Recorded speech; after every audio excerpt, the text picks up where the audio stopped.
जय श्री राम। यूँ कहकर नारद मुनि ब्रह्मलोक को चले गए। अब आगे जो चरित हुआ उसे सुनो। पति को एकांत में पाकर मैना ने कहा, हे नाथ, मैंने मुनि के वचनों का अर्थ नहीं समझा। जो हमारी कन्या के अनुकूल घर, वर और कुल उत्तम हो तो विवाह कीजिए, नहीं तो लड़की चाहे कुमारी ही रहे, मैं अयोग्य वर के साथ उसका विवाह नहीं करना चाहती। क्योंकि हे स्वामिन, पार्वती मुझको प्राणों के समान प्रिय है। यदि पार्वती के योग्य वर ना मिले तो सब लोग कहेंगे कि पर्वत स्वभाव से ही जड़ होते हैं। हे स्वामी, इस बात को विचार कर ही विवाह कीजिएगा, जिसमें फिर पीछे हृदय में संताप न हो। इस प्रकार कहकर मैना पति के चरणों पर मस्तक रखकर गिर पड़ी। तब हिमवान ने प्रेम से कहा, चाहे चंद्रमा में अग्नि प्रकट हो जाए, पर नारद जी के वचन झूठे नहीं हो सकते। हे प्रिय, सब सोच छोड़कर श्री भगवान का स्मरण करो। जिन्होंने पार्वती को रचा है वे ही कल्याण करेंगे। अब यदि तुम्हें कन्या पर प्रेम है तो जाकर उसे यह शिक्षा दो कि वह ऐसा तप करे जिससे शिवजी मिल जाए। दूसरे उपाय से यह कलेश नहीं मिटेगा। नारद जी के वचन रहस्य से युक्त और सकारण है, और शिवजी समस्त सुंदर गुणों के भंडार है। यह विचार कर तुम संदेह को छोड़ दो। शिवजी सभी तरह से निष्कलंक हैं। पति के वचन सुन मन में प्रसन्न होकर मैना उठकर तुरंत पार्वती के पास गई। पार्वती को देखा, उसकी आंखों में आंसू भर आए। उसे स्नेह के साथ गोद में बैठा लिया। फिर बार बार उसे हृदय से लगाने लगी। प्रेम से मैना का गला भर आया। कुछ कहा नहीं जाता। जगजननी भवानी जी तो सर्वज्ञ ठहरी।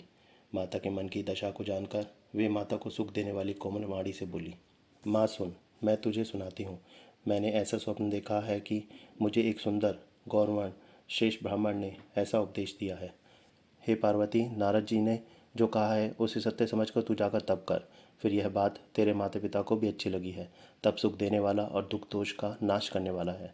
तप के बल से ही ब्रह्मा संसार को रचते हैं, और तप के बल से ही विष्णु सारे जगत का पालन करते हैं।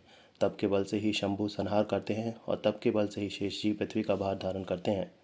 हे भवानी, सारी सृष्टि तप के ही आधार पर है। ऐसा जी में जानकर तू जाकर तप कर। यह बात सुनकर माता को बड़ा अचरज हुआ, और उसने हिमवान को बुलाकर वह स्वप्न सुनाया।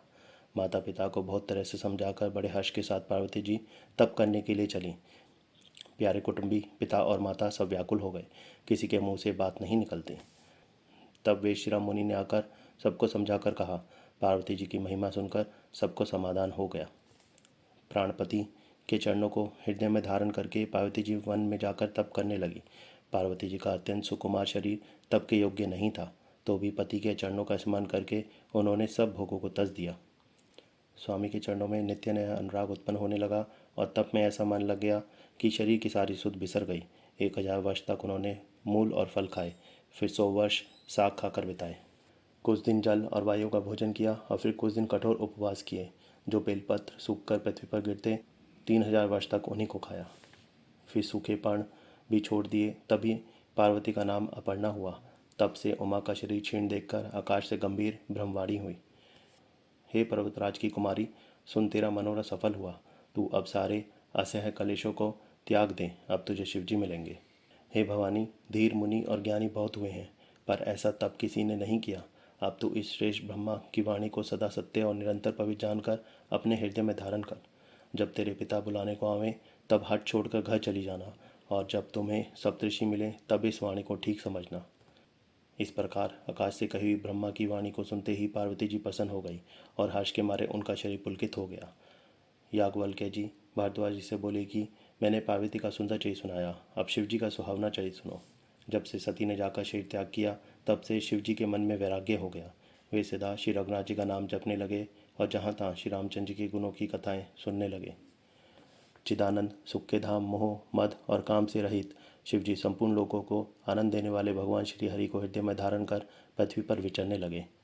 जय श्री राम।